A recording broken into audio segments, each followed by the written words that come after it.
To Neil Haley Show. I'm excited first to welcome my co-host, Paul Hollis, author of the Hollow Man series, owner of Hollow Man Publishing and American Made VA. Paul, how are you? And I know you're excited about our guest. I am. I'm happy to welcome Carolyn Skowron to our show today. She is a published author and a public speaker as well. So, welcome. Thank you, guys. Thank you so much for having me. I'm happy to be here. All right, so talk about when did you first want to write books? How long ago were you thinking about doing that? So actually, it happened because of a car accident. So I was in a really bad car accident in 2020. I was lucky to be alive. Wow. And I had struggled a lot with mental health, depression, anxiety, and a lot of things like growing up. And so it kind of made me feel like it was my second chance at life. And Okay. that's kind of what like inspired. That's kind of like why I wrote it, because I was like, I need to use my voice, but I wasn't planning on writing this book for like a long time or something. It kind of just happened because of an event. So is it mostly about the event or your whole life, the book? No, so that's like what inspired it, but it's about my whole life. It's about the adversity I've been through. It's about the anxiety in high school and college and depression and anxiety and just like all the things that, really kids deal with in life. But the book itself definitely has a lot of different stories. So let's kind of talk about specifically enough what you dealt with in high school and college that's led to the anxiety, and then how you want to bring that mental health awareness with this book. Yeah, so with Unbreakable, the whole goal of it and the whole preface that I really hope people take away is that I want people to feel less alone. And I feel like my book kind of gives that overview of what it looks like from someone my age, my perspective, because there's so many kids that go through a lot of things. There's young adults that go through things who stay in silence. They don't say anything to like anyone and they keep it to themselves. And I really kind of wanted to open that vulnerability. I wanted to open that conversation because it's a conversation that definitely needs to be had more than, it is. So I would say that would be, you know, part of that. No, it's definitely having that conversation so important, because once you are able to bring out that conversation and have people understand it, the more that people are going to understand that I too can go through something like this. And what Right. do you think led to a lot of your anxiety and stuff? So actually growing up, I did have anxiety. I think it kind of started, actually, I don't know how it started. However, I do know that I have this learning disability called nonverbal. And part of my learning disability is overthinking a lot too. So I do think that kind of stems from some of the anxiety.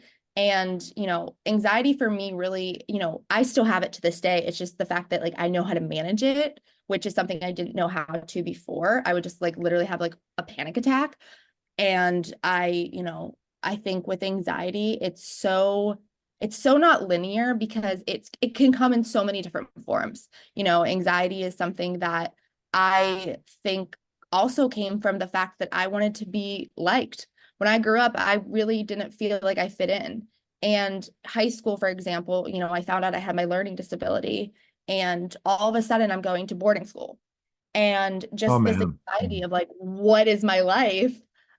You know, that's that's kind of how it all, it's definitely a huge part of how it started for sure, or not started, I guess progressed throughout life. But I have had anxiety since I was 7 years old. So it isn't something that is uncommon for me, but it is situational a lot for me. So if I'm like in a social situation or something like that, I try my best to like calm my anxiety before. And that's kind of the best way I think I know now how to like manage it and deal with it. But I think, a lot of different things led to that. I think a lot of it really does have to do, though, with the validation of others and feeling that anxiety that I wasn't enough and feeling that anxiety that I didn't fit in. I wasn't cool in high school. Like didn't have the popular friends. I barely had friends. And that always gave me anxiety because I was like, what is wrong with me? So after college, what do you do? What is your job? What do you do? So I am a public speaker. I speak to kids about, mental health and, resilience and overcoming adversity, a little bit about the suicide, but the point is with my speaking too is not to harp on the past. It's supposed to say, hey, if I got through this, you can get through whatever hurdle you're going through right now, and give people that hope and give people that peace of mind of like, wow, I really think I might be okay one day. And that's really what I hope to do with speaking and inspiring younger kids too, because a lot of younger kids are dealing with anxiety and depression and all this stuff. And, they're really not, there's just a lot of, I don't know. It's kind of a, interesting way to to think about it. But I just think that kids these days really need to know Yeah, they that they, totally do. yeah. And that's really why I do what I do. It's because I don't want anyone to feel alone. So what types of groups have you spoken to? So I've spoken to high schoolers, I've spoken to middle schoolers and elementary. I've also spoken at a conference once. And I've also done some more community work as well with it. But I truly love it. I truly think it's making an impact on even one person in the audience, which is all I really want to do, is just help one person. And that's literally even why I wrote my book in the first place. Well, fantastic. Where's the best place people can pick up your book and learn more about you? Where can they go? Amazon, it is on Amazon, but I warn you, when you type in Unbreakable, you might get wine glasses. I mean, that's what some people have said. So type in Carolyn Sophia.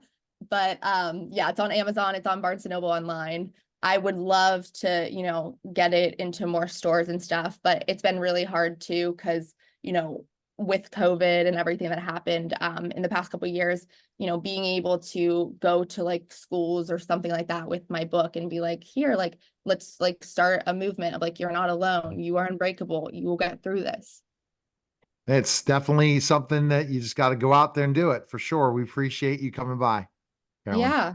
Yeah. I mean, this is such an honor. I truly mean that. Like, I love just being able to speak about mental health and give people that, Absolutely.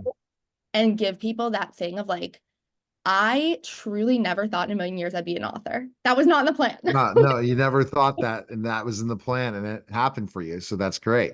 And now Yeah. it's just about getting it out to as many people as possible. So we appreciate it. Yeah, awesome. All Thanks, right. You're guys. listening and watching the Neil Haley Show, and we'll be back in just a